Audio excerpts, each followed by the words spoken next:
اللہ کے نبی نے ایک عجیب روایت ارشاد فرمائی ہے، وہ روایت کے اس میں روایت میں فرمایا کہ، اور یہ روایت صحیح روایت ہے، یہ روایت صحیح روایت ہے، فرمایا اگر کسی کو میری کہی ہوئی کوئی بات پتہ چلی عبادت میں سے، اس کو یوں لگا کہ صحیح ہے اور اس نے انجام دے دی، اگر نہیں بھی صحیح ہوئی تو ثواب کی ضمانت میں دوں گا۔ اللہ اکبر، اللہ کے نبی کی روایت موجود ہے اور یہ روایت صحیح روایت ہے۔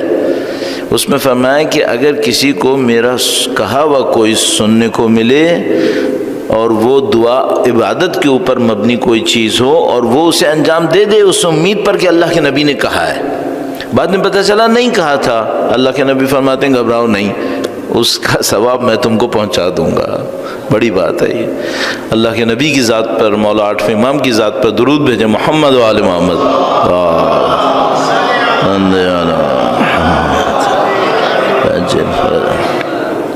نماز کے بعد جیسے فجر کی نماز پڑھ لی، ظہر اثر پڑھ لی، مغرب عشاء پڑھ لی، 10 مرتبہ یا اللہ بول کے دعا کریں۔ 10 مرتبہ کیا؟ یا اللہ یا اللہ یا اللہ، اللہ کو پکار کے دعا کرنا۔ یہ جو 10 مرتبہ آپ بڑھائیں، یہ سوچ کے بڑھائیے کہ اللہ کے نبی نے کہا تھا دعا زیادہ کرو، میں نے خدا کو پکارنا بڑھا دیا۔ درود سب سے بڑی دعا ہے، درود بڑھا دیں اپنی زندگی میں، درود بڑھا دیں کہیں پہ، بہت بڑی دعا ہے، سب سے بڑی دعا درود ہے، اس سے بڑھ کے کوئی دعا نہیں ہے۔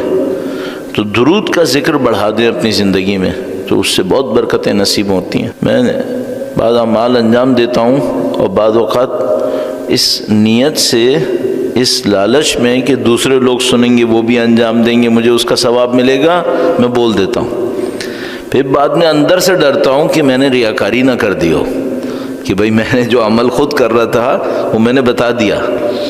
پھر میں ڈرتا ہوں کہ نہیں، ریاکاری کا ایک ڈر ہے، لیکن کوئی عمل انجام دے گا اس کا ثواب یقینی ہے، تو ڈر کی بنیاد پہ یقین کو نہیں چھوڑنا چاہیے۔ تو میں روزانہ صبح 140 مرتبہ 14 معصومین کی نیت سے درود پڑھتا ہوں اور اس میں 14 معصومین کو یاد کر کے انہیں سلام کرتا ہوں۔ بھئی میں کس لیے کر رہا ہوں؟ یہ اس لیے کر رہا ہوں کہ کل جب میدان حشر میں پہنچوں، بلکہ میدان حشر بہت دور کی بات ہے، کل جب میں مرنے لگوں اور برزخ میں جانے لگوں تو اہل بیت جانتے ہوں کہ میں ہر روز سلام کرتا تھا، میرے سلام کی قیمت بڑھ جائے، تو یہ میں اس لیے کرتا ہوں۔